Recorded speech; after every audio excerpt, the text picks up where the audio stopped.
Hey YouTube, thanks for checking out RV Daydream. And by that sound, something's going on. What is it? What have you been up to? I've been riding on a daydream. Well, I'll tell you what it is. It's a timer. And the reason the timer's running is because I've got a little heater that's running inside my son's van. I set up the little buddy heater with a brand new tank, and it's been in there for 30 minutes.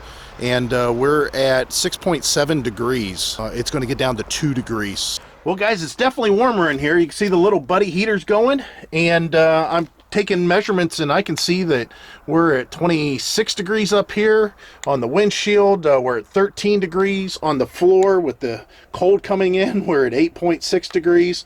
The furnace itself, boom, it's overloaded. That means it's way up there. It's over 400 degrees for sure. The walls 13 degrees. Yeah, this is working. So if you guys are thinking that you might be able to heat your van up with one of these, definitely. I mean, this is worst case scenario. I had a bone cold tank. It's a brand new tank. This is the initial run of this little heater. We do have insulation in the walls, and I'm not just talking about the paneling with the fur on it. There's insulation behind all the panels, including the roof, and then there's insulation underneath the floor too. So this thing works. This thing definitely works. I just wanted to show you guys what we were doing for that series of what this van's going to look like when we finally get it all built out. But that's all I'm doing right now for this video. Testing the van's done. We're to the next day, and it's gotten better outside. It's actually up to 26, which is absolutely great. And we're supposed to get increase in temperature almost every day, and we're going to move into a warm pattern. But as you can see, a lot of this is starting to melt, which is nice. I'm very happy about that. Again, this is just typical snow. This is not anything out of the ordinary. This is what we get every year, and some years are worse than others. Sometimes this comes at a faster rate, and these piles are a little higher. It is a very nice day as far as the sun's concerned, and the you know, being bright. At least it cheers you up a little bit that way, and it does help with the melting. My battery in this truck is very old. It's a very good battery, and I have an alternator that is a good alternator, but I have a feeling this thing may not want to start so well. Of course, we'll have to hear the radar detector going off. Here we go. Holy cow, it started. Woohoo! Ooh, wonder what was walking over here. That looks like a rabbit, I think. It can't be a rabbit. How could a rabbit walk? So it looks like a cat that decided to you know, pounce. Looks like it walked most of the way and then it started pouncing. I'm gonna have to do something about that, because I don't want cats up in here. Ooh, and here's something different I didn't think about, because that luggage rack that I added is back here. It's holding ice and snow. Let me see if I can get it off here. Oh, that's not so bad. Well, the good news is the zipper's undone and the cover is flame retardant, but you can't hold a torch at any interval on the cover. I burned a hole in that within a split second. I had no idea. So I got the cover rolled up here. Let me see if I can get in. Temperature in here is 3.6 degrees, so some sun's coming in. That's nice. Huh, that's funny. That RV antifreeze froze. It's crystallized, and it's pure antifreeze. I mean, I poured it right out of the jug into there. Let's see what it looks like in here. Yeah, this is okay. Wonder if it wasn't. It's crystallized in there. I don't know how else to say that. It is crystallized in there. Let's go ahead and lift this seat. Yeah, that's frozen. That RV antifreeze is frozen. Well, it says, I haven't used this stuff. Usually I use biodegradable. It says -50. Well, burst protection to -50. Wow. I'm shocked. I'm shocked that it froze. I don't know what to think about that. It's funny getting back into this RV.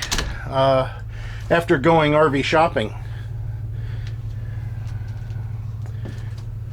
Because there's a comfort level that's in this RV that we only found in a few other RVs. We're going to talk about that in a little bit. Maybe still on this video yet, if I've butchered this down enough. But I can't believe how the industry is right now as far as RVs are concerned. Yeah, we better talk about that. Next day. Look, I'm shaving. We decided that we would like to get some numbers on an RV. And the dealer that we're dealing with is a big dealership. It's probably number 2 that everybody's heard of, that's in multiple states. And we had contacted them through the suggested online form. We were in their website. You know how it is. There's always little boxes that pop up, say chat now, chat with this salesman, contact us here, see what your payment is, click this button. So we did that. We clicked that button. We kind of got a rough estimate, and we decided, Heidi and I decided we wanted to get numbers, exact numbers. So we filled out a basic credit app online because it said, do you want to, apply for a loan or to find out what your payment would exactly be, something like that. So we clicked it and we filled it out. That was 4 days ago. Why haven't they contacted us? That put some serious doubt in my head. So 2 days ago, after 2 days had passed, we were waiting. These are all business days, by the way. I went ahead and went back to the online form and I filled out, contact us. So I contacted and said, hey, we had talked to this salesman about this RV, and we were curious to know if you got our credit app. Again, that was 2 days ago. Now, I know a lot of you saying, well, why don't you just call them? Well, I don't need to call them. I already know everything I need to know as far as the unit, all that.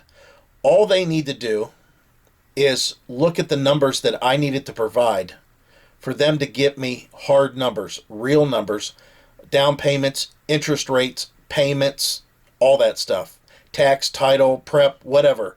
I just want to know the numbers. I don't need to speak to anybody about that. They just needed our credit app, so that's what we did. We filled it out. And again, the second inquiry that I made, shouldn't require me to call up and say, hey, I'll wait on hold while you find out what happened to my credit app. I'm not doing that. This is something, unfortunately, I think that's indicative of the general RV industry overall, because I'm a buyer with cash in hand and they're not paying attention to me, or they're not paying attention to their system, and the reason is clear. They've got plenty of buyers. It's like shooting fish in the barrel. It's a seller's market. They got the product. Everybody wants it. It's the way it is. It's why Viagra is so expensive. Everybody wanted it. That's just the way things are. And unfortunately, they're not reacting correctly to it. And they're putting this distrust, this form of we don't care about you, right to the forefront by doing something like this. Now, if you guys are watching this and you're an RV dealer, I'm not trying to bash all RV dealers. There's plenty out there, and they're great, and I'm sure I'm going to run into one. However, this situation is making me not want to deal with them at all. And it's pretty clear why. If I've got cash in hand and I'm wanting to buy something from them, that's their whole business, is to push product and get it out there.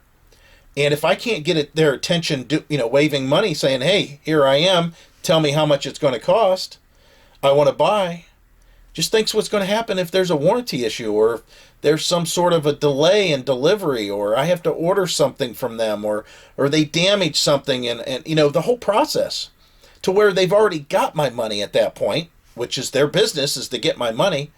And now I'm asking for something in return that's above and beyond a normal transaction. That's part of their service. I don't think I want to deal with them. I mean, I hear horror stories, and you read reviews all the time about dealers that say all they're about is getting your money, and then they forget who you are. Well, they haven't even got my money yet, and then they pretty much forgot who I am or don't even care who I am. So that's kind of making Heidi and I, change our tune a little bit about this.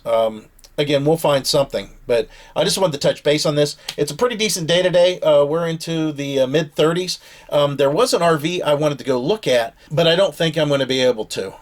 It's a long drive. It's about an hour and a half away. That means, 3 hours round trip. That's a lot of driving. Heidi's closing the store today. She wouldn't be with me. I'd be able to capture it on video and show her, but I just don't think it's going to happen. But that's what I wanted to talk about today. This video has gone on long enough. It's really a bunch of video about nothing, but I wanted to tell you about our dealer experience so far, and that's what this is all about, basically. So, guys, as always, I hope to see you out there. Bye.